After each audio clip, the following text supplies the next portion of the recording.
Hello and welcome to another episode of Feeding Fatty. I'm Roy. I'm Terry. So, we try to bring guests that can help us with our uh, not only our nutrition, eating, but also exercise, anything that's on the spectrum. We believed in a balanced approach, and we found a very interesting gentleman to have on with us today. His name is Mike Benayoun. He is with 196 Flavors. First off, Mike, welcome. Thanks for taking time to be with us. Yes. 196 Flavors was founded in 2012. It started as a fun project to prepare and document a dish from every country in the world, and it eventually led them to a much bigger venture with the lofty goal of becoming the Wikipedia of authentic and traditional recipes with a focus on culinary history. With the help of chefs and experts from the local country or region, they've thoroughly researched and validated their recipes and articles to ensure people have one place online to access legit representation of authentic recipes and from 196 countries that cover our planet. So they now feature 1,100 recipes and articles in 3 languages, English, French, Spanish, with traffic that will surpass 50 million page views in 2020. Mike, that is awesome. Glad to have you to Oh the my. show.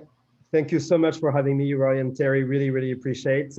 Yeah, very excited to talk about how we got started and kind of where we are and what our goals are. But you kind of summarize Yeah. what we're all about. Yeah, I mean, what an amazing project that you thought to try a recipe from every country, and then of course making it authentic, getting the chefs and some local people involved. I mean, it's just what a project. I bet Oh it's my been God.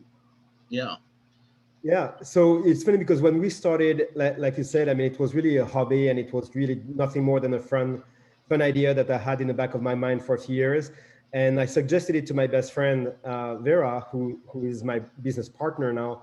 And she jumped on it. She was like, let's do it. So it took us about a year and a half to finish the dish from every country.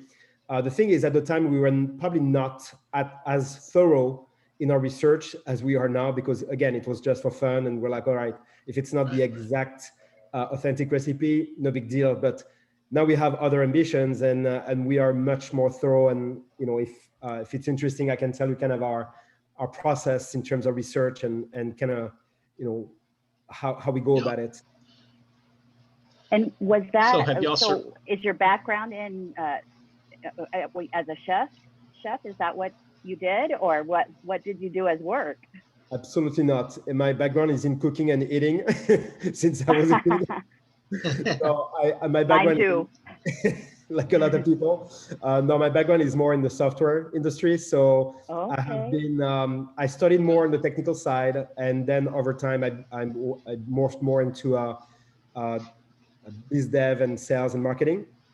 So my day job is actually a VP of biz dev for a software startup. And Okay. Okay. my night job or my weekend job is the blog or the website.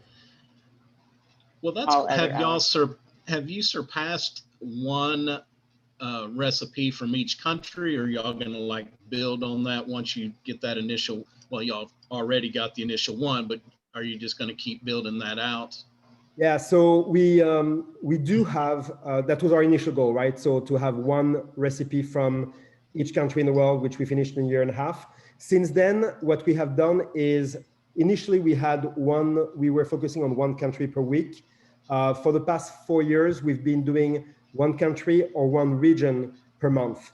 So this month, Oh, for example, we're doing the Nordic region, which encompasses 5 countries: Sweden, Norway, Denmark, Finland, and Iceland. But typically we focus on one country. And what we typically do is we're going to have, so now we actually work with contributors. So it's not just Vera and myself. We have, Okay. uh, depending on the time of the year, we have between 5 and 10 contributors who help us. And what I mean by that is they actually, what we do is we source the recipes, So typically what we would do is we source the recipes in the local language. So we go to the source, we try to find authentic recipes from credible sources, sometimes chefs, sometimes cookbook authors, a lot of times in the local language, not only, but a lot of times in the local language, so that what we're trying to do is we're trying to look at different representations of the same recipe, authentic recipe, and we come up with our own version, which we try, is going to, what we're trying to do is trying to capture the essence of the authentic recipe. And as you know, we can never say there's one version of every authentic recipe, right? It doesn't go like Right. this. There's an evolution of recipes. Every chef is going to have their own twist over time. But obviously there are some rules to follow, some guidelines in terms of ingredients and so on. So that's what we're trying to do in capturing the essence of the recipe. Once we've done that, we actually give those recipes to our contributors. So we source the recipe, we have our own research process, and we give those recipes to our contributors who have to follow to the letter those recipes. But in addition to that, because our contributors are like us, right? They're not really trained chefs, or they're not for this month, they're not necessarily from the region or country. So in addition to that, we have one additional layer of validation. We actually do collaborate with chefs, renowned chefs from the region or from the country. That adds another layer of validation and credibility to our project, because now we have somebody, for example, from Sweden, who is going to, can you hold on? I'm sorry about that. Somebody's knocking on my door. Yeah, go ahead. It happens. Oh, man. That is so, that is an amazing task. And what a geography lesson too. Yes. And and so many, just different regions, you think about our little world, we're in Texas, but the United States, there's just so many different, just the difference in the recipes and their different regions and everything, Well, yeah, and even in families, I just think about our family. We've got the faction that is the mayonnaise in the potato salad, and the one that's the mustard in the potato salad. So it's right. What a project. No, we were just talking about Go ahead. No, go ahead. No. I was just saying, we were talking about the geography involved. Number one, I guess not just the countries, the individual countries, but the different regions of the countries and how it all evolves there, Yeah. Are you going to be able to? Are we good? No, we're fine. We're just keeping on moving. Okay. Yeah. So we are talking about the research process, and the fact that we do the research on the recipes, we provide those recipes to our contributors. There's an additional layer of validation, not just for the recipe, but also for the article about the recipe, because we're not just the recipe website, right? At the end of the day, like I said earlier, and like you mentioned, Roy, we really want to become the Wikipedia, the source of truth, more like an encyclopedia of authentic recipes. So what we discuss typically in our article, origin of the recipe, the origin of the name sometimes, how it has evolved over time, because recipes, evolve over time, and any kind of stories on the recipe itself, but also sometimes on the ingredients that compose the recipe. Some of them might be unique in nature, very representative of the region. But a lot of times what we have found over the past 8 years that we've been doing this is, at the end of the day, yes, there might be some local ingredients here and there, but a chicken is a chicken.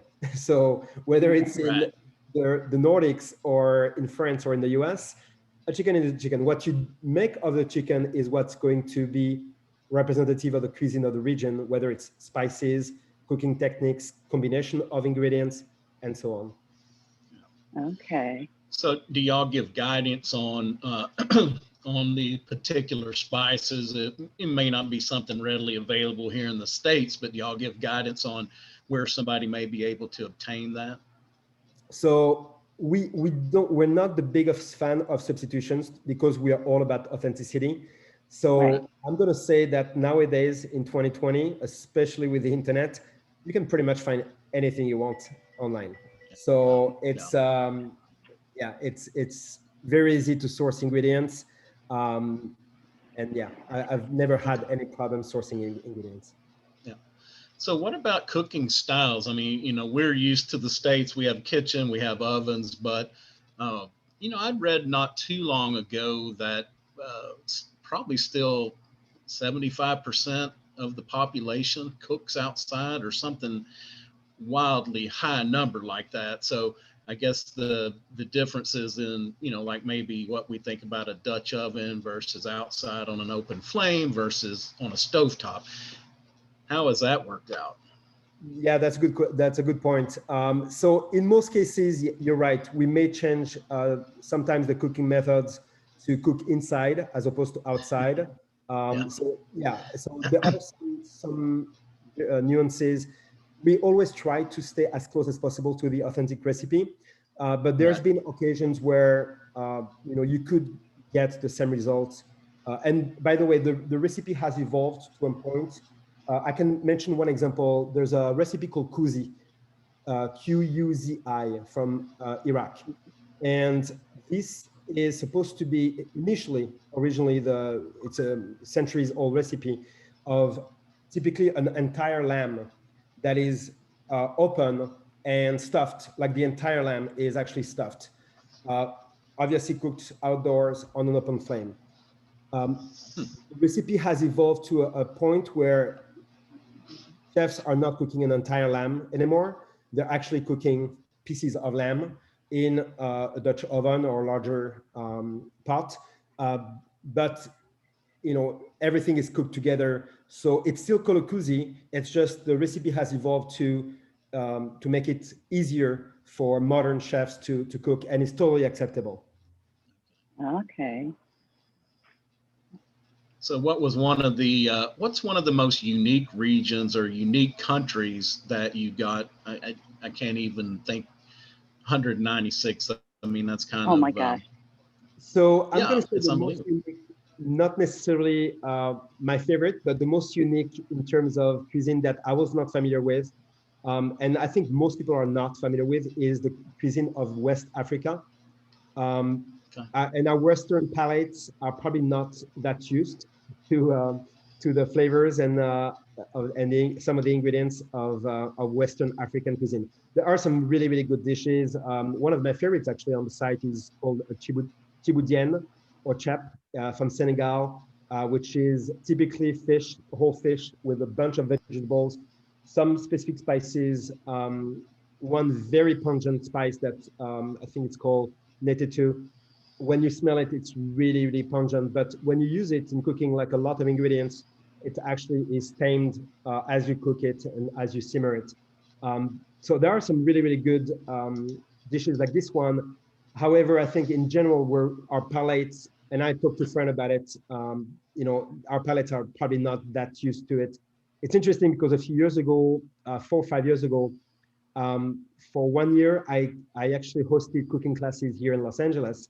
And the first cooking class that I decided to host was a class on Western African cuisine with a friend of mine Ah, from the Gambia and from Senegal as well.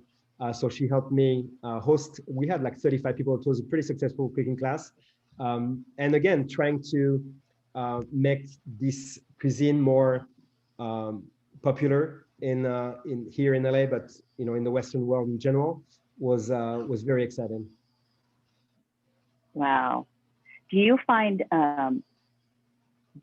like United States, do we use a lot of salt?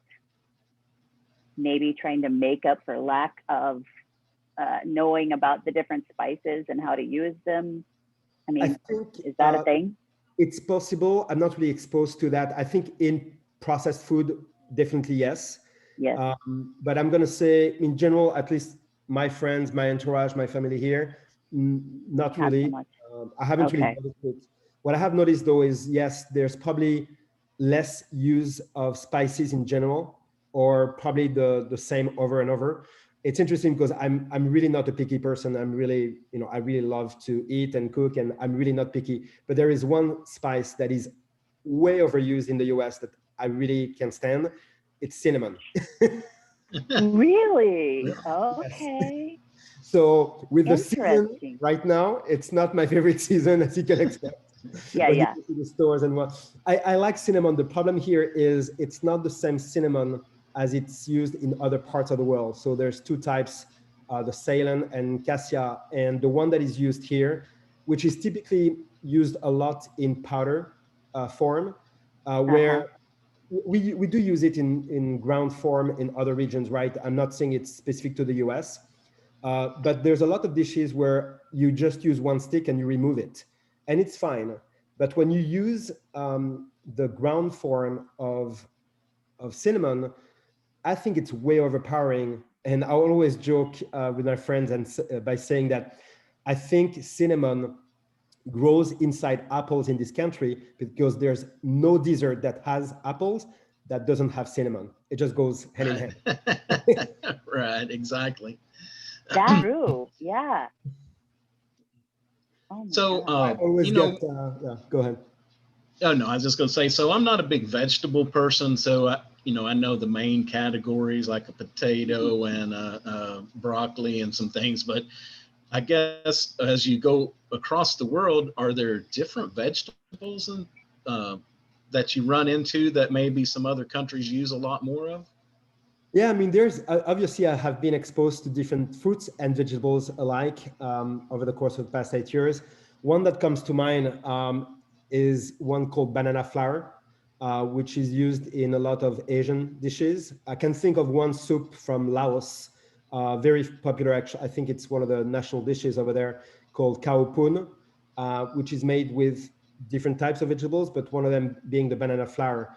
It's kind of hard to describe, but it's I think it's more about the texture than the taste itself, to be very frank. Has any of you to have it I've or never. No. No. Not no? that I know of. I mean, I may Yeah, I was going have. to say, not that I'm aware of. They Kind slipped of it looks in. like when you open the banana flour, you're not supposed to eat the outer skin, but the inside is very similar to I'm gonna say like soybean sprouts, but a little Okay. stiffer and kind of straight as opposed to you know supple. Yeah, We're gonna have to check interesting. that out. Roy can't wait to try it, I'm sure. Yeah, another one Yeah, I was that's Oh thinking right. my is God. the cashew fruit. I don't know if you've had it. So there's the cashew nut No. that we're all aware of, but there's the cashew apple or cashew fruit, as it's called. It's interesting because it's kind of sweeter fruit, of course, but you can taste the aftertaste of the cashew nut. Definitely, you can taste Oh. it's the same fruit. It comes from the same plant. Oh, I would like that. So, how did you go about sourcing this? I mean, Canada and Mexico are both our neighbors here, but if I wanted to call down there to figure out a dish, I, I wouldn't even know who to dial first. So, how did y'all go about Where to gathering the start? resources in all the different countries? So it's fairly easy to find cookbooks, credible sources online nowadays.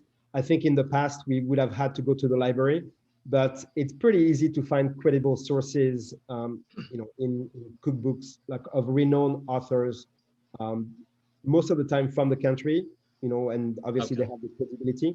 And and, and then, like I said, we have those recipes validated by our chefs when we have a chef.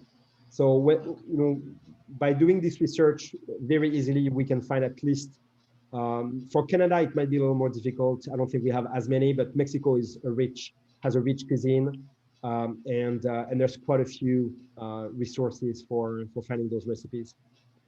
Okay. Interesting. So what recipes are the most popular on your site? So good question. It's interesting because when you look at any website, at the end of the day, it's to be popular in the internet world. It's a game you play with Google. It's called search engine Right. optimization. Right? So there are the recipes that are quote unquote more popular are the ones where we rank better than others, right? on Google. Right. So when you search for that recipe, if we appear in the first 3 results, chances are this recipe is going to be the most popular on our website. Right? Okay. Having said that, there are some recipes where we rank pretty high. One of them that I can think of, which is actually one that I became familiar with when I moved to Los Angeles from Paris 20 years ago. Because as you may know, I don't know if you know, but Los Angeles has the largest Iranian population after Tehran. So it's as a joke, it's often called Tehrangeles because there's really a huge Persian community here. So I became familiar with Persian cuisine, which is really, really good. And one of the dishes, they have a lot of stews beside the kebab, of course, but they have a lot of stews that they serve with rice. One of them is called horme sabzi.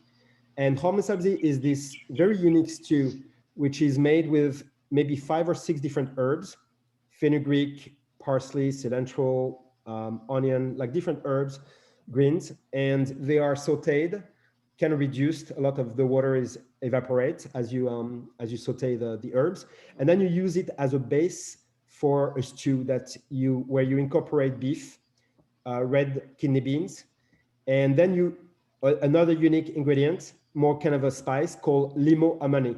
What it is a dried lime. It's almost black, and it's like rock solid. It's dry, really, really dry. And you put a stew in the stew, and it gives this kind of sour taste, really, really good. That is very unique to this stew. So you cook it for a few hours, and then you serve it over Persian rice. This is actually one of our top 3 recipes on the site right now.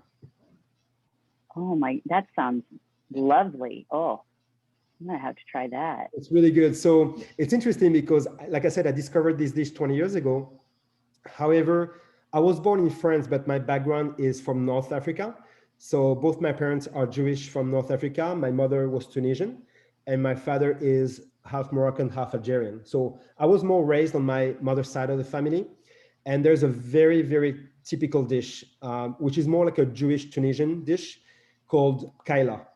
And I was raised on it. And kaila in concept, it's interesting because although it tastes completely different than horme sabzi, it is very, very similar in concept to horme sabzi, because as opposed to the 5 or 6 herbs that I was talking about, we just use spinach and we use more oil. And you actually saute the spinach for probably at least 3 hours, believe it or not.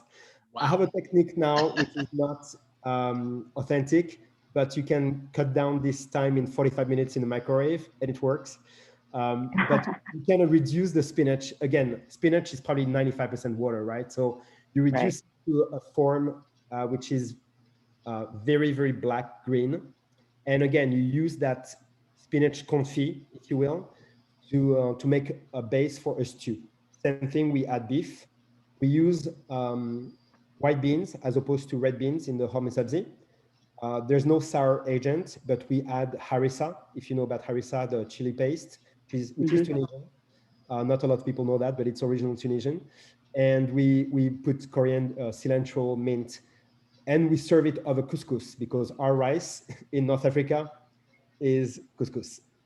The rice is okay. over there. Oh, very interesting. So do you have any good? Oh, I'm sorry. Go ahead. Go ahead. Go ahead. I was gonna ask. Go. You go. Yeah, for those of you that don't, we'll go ahead and say for those of you who don't know, we got a little bit of delay. Terry's actually in Hawaii, so have just a little bit of an audio difficulty. But go ahead. I'm gonna let you speak the whole sentence. No, I was just gonna ask, what are your favorite? What are some of your favorite recipes on there? I mean, so on your site. The last recipe I just mentioned, it's obviously one of my favorites because I was raised on it. So I'm very biased towards this one. Yeah. But the discoveries I have made, one cuisine which I really didn't know anything about that I discovered that I'm really, really, and I don't cook a lot, but of this, but I really like is Peruvian cuisine. So Peruvian cuisine was actually a discovery to me. I don't think I had Peruvian food before. And especially one dish, which I made a few times recently for some reason, It's called lomo saltado. And in Peru, the interesting thing is, as you may know, there's been a lot of Asian influence with the immigration from China as well as from Japan. And there is a cuisine within Peruvian cuisine, which is called Chufa cuisine, Chufa. Chufa cuisine is actually interesting. It's a fusion cuisine of Peruvian and Chinese, and which is very popular, and which is not part of the authentic Peruvian repertoire. You know, it's not like just something that is recent. It's actually something that is totally part of Peruvian cuisine. And lomo saltado is definitely one of those fusion dishes. It's interesting because it's a combination of sauteed beef, typically sirloin, and it's mixed with tomatoes, red onion, but also soy sauce, and it's sauteed with garlic and so on. But then you add French fries to it, because Peru is probably the biggest consumer of potatoes. I think they have like 2,000 species of potatoes over there. That's where potatoes originated. So they're really big on potato dishes. But after that, they actually mix it with white rice, which is more the Asian influence, with obviously the sauteed, stir fry, and soy sauce. So you get this weird dish. You know, when you think about it, you're like, okay, French fries, sauteed beef and vegetables, rice. Like, it sounds weird. It's actually one of my favorite dishes on the website. Oh, Interesting. So that brings up a couple questions.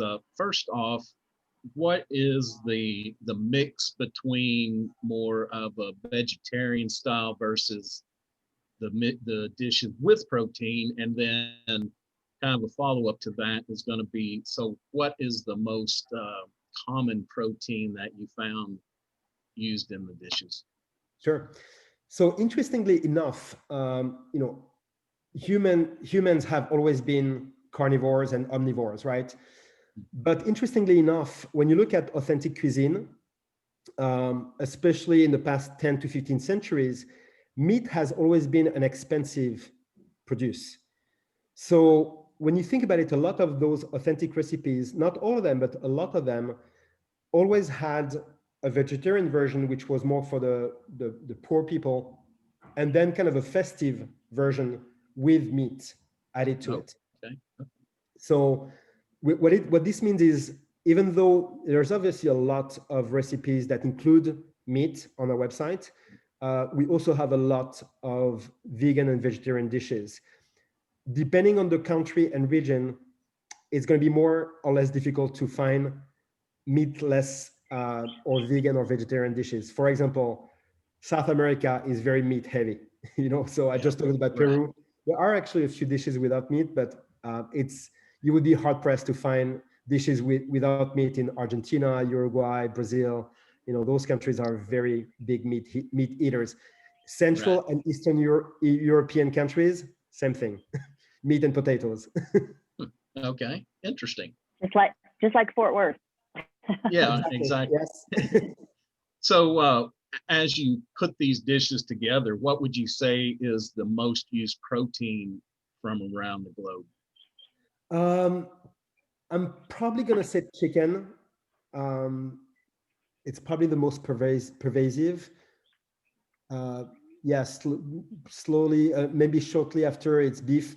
There's a lot of Muslim countries, of course, so I would have said pork, but of course, you're not going to have a lot of pork-based dishes in most of the 30 to 35 Muslim countries. So, yeah. Right. Okay, interesting. So what about a dish that has a fun story or fun fact or that went behind it? There's a lot, actually, because we always try to find stories behind the recipes.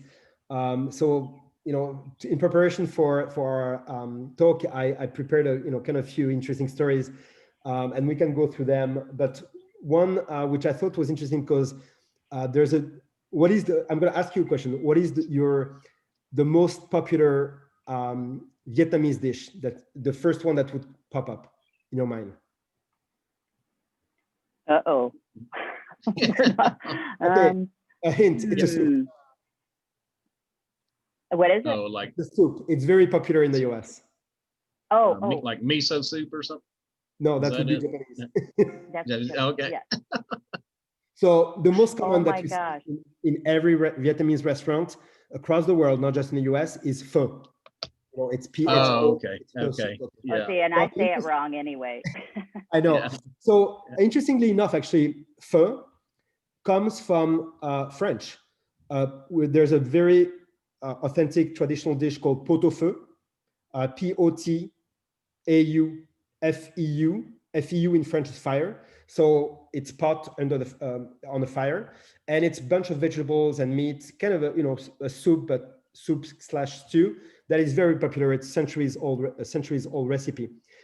Now, interestingly enough, so pho actually comes from French. And even though it's probably the first recipe that would come to mind when we think about Vietnamese cuisine, it's barely 100 years old, and it was really created, like I said, it has a French influence, and it's kind of a fusion dish, with beef. It's funny because it's not as popular and as widely consumed in Vietnam. It's more of a dish that's consumed outside of Vietnam. And like I said, it's only barely 100 years old. So it's not even an ancestral recipes. There's dozens of Vietnamese recipes that are way older than this one. However, this is the one that everybody knows around the world. Okay. So that brings up kind of a good point too, is there's, probably like the US, there are a lot of dishes and there are a lot of popular dishes. So how did you decide the initial pick from each country? So at first, in probably the first 3 or 4 years, we were just picking the dishes that we liked. Okay, so it was just Vera, my best friend, and I picking dishes. We're like, okay, this month we're gonna do Peru. Let's pick 3 dishes each, and there was no more research than this. Now, because we're more of a business and we work with contributors and so on, so we run it as a business now. We do more research, and typically we're going to find 40, 50, 60 recipes for each month, and we're going to pick the ones that are the most popular. And what we mean by the most popular is really the recipes that are the most searched by people online, because obviously we want people to find us, and we want people to find the recipes that are the most searched. So now we do a little more research into what are really the most popular recipes in the country. Oh, it's all about traffic. It's exactly, and it's like I said, it's a business too now. Yeah. So I guess as we kind of wrap this up, my favorite dessert. Did you highlight any dessert dishes? In the dessert, there's a lot. I have a sweet tooth. So being French, for me, a meal without a dessert at the end is not a meal. Right, No. exactly. Without bread is not a meal either. Yes. So there's quite a lot. I'm trying to think. So my favorite, which is very popular, and I did not discover it with the website, of course, is crème brûlée. So being French, of course, I'm a little biased towards French pastries and French desserts, but yeah, crème brûlée is probably at the top of my list, which happens to be gluten-free. I know there's a lot of people nowadays that are gluten-free. It is full of lactose though, and sugar, but fairly easy to make, not as complicated, as long as you have a torch to caramelize the sugar on top. But and with easy to find ingredients, it's pretty much eggs, sugar, milk, heavy milk, and that's it. So, and vanilla for the flavor. Okay. So what about drinks? Did y'all look at I know a lot of overseas wine is an actual drink with the dinner, but was there anything that came to light on that? So my signature cocktail over the past few years has become pisco sour. So I don't know if you've had it before. And again, coming back to Peruvian cuisine, I discovered that when we virtually traveled to Peru. Pisco is a kind of a brandy that is originally from Peru as well as Chile. It's probably the most consumed liqueur over there. And they have a cocktail called pisco sour, which is made with pisco, with lime, simple syrup, and egg whites. And then you shake it. So the trick here is, like most cocktails that you make with egg whites, you have to shake it without the ice, otherwise it doesn't foam as well. So you shake it first, then you add the ice to chill it. You pour it, and then you add a few drops of Angostura bitters, which is the same bitters that is used in old fashioned, for example. It has become my favorite cocktail. Slowly, shortly after is probably caipirinha and mojito. And a mojito. How about a margarita? I like margarita. So interesting fact about margarita. Do you know what is the most popular cocktail in Mexico? It's not Obviously, a margarita? Yeah, not a margarita. Otherwise, I would not have asked the question, right? Yeah. What We is can eliminate it? that. It is the Paloma. And I don't know if it's as popular Really? here, but it is the most popular in Mexico. Interesting. Yeah, you would think. Definitely margarita. Yeah. Well, Mike, we appreciate, excuse me, we appreciate you taking time to be with us today. This is such a fascinating project. I'm going to have to get on there and check it out a little bit more. And maybe when Terry gets home, she can whip me up one of these exotic recipes that y'all have on there. We have friends of ours who tell us that they don't even cook the recipe. Yeah. They just spend hours on their bed at night before going to bed, just reading through the stories, and they don't even cook the recipes. Right. Yeah, I mean that Oh the my food gosh. is Yeah. the food is I one mean, thing, but the stories behind it all have got to be, the most amazing thing. Yeah, it's fun to learn. I mean, every day we learn something, even sometimes recipes that we have known all our lives, and we're like, wow, I didn't know, that's how it was created, or, things like this. So Right.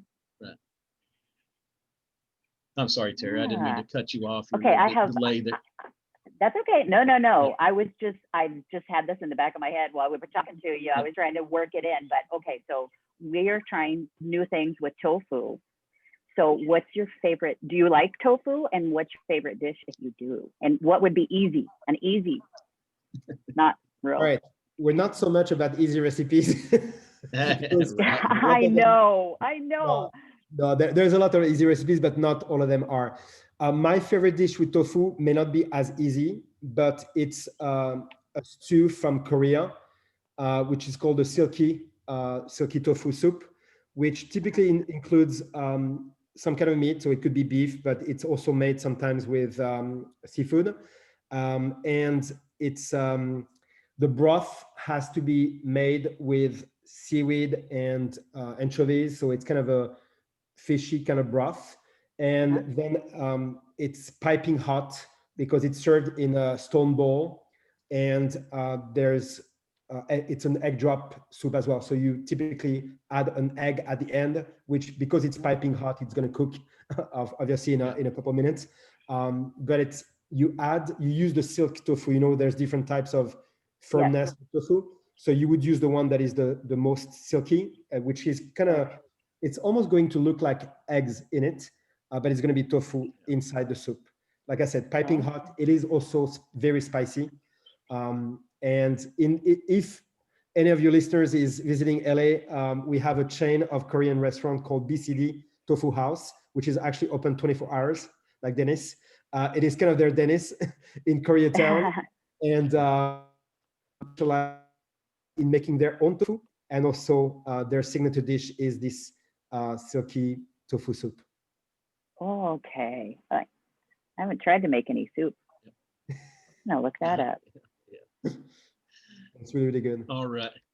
Well, again, Mike, thanks so much for taking time to come on and talk to us. It's been fascinating, and I wish you much more luck in continuing this project. If you wouldn't mind, just tell people how they can reach out. If somebody wants to reach out and get a hold of you, maybe make a recipe submission, how can they do that? Absolutely. So the website is 196flavors.com. We are on pretty much all the social media channels. 196 Flavors is our handle. You can contact us on any of those channels as well. We also, there's something we haven't talked about. We have started to write cookbooks, ebooks. So we Okay. have 4 available right now, and we Okay. intend to have we have a dozen more in the works for that. Each of them is actually focusing on one region.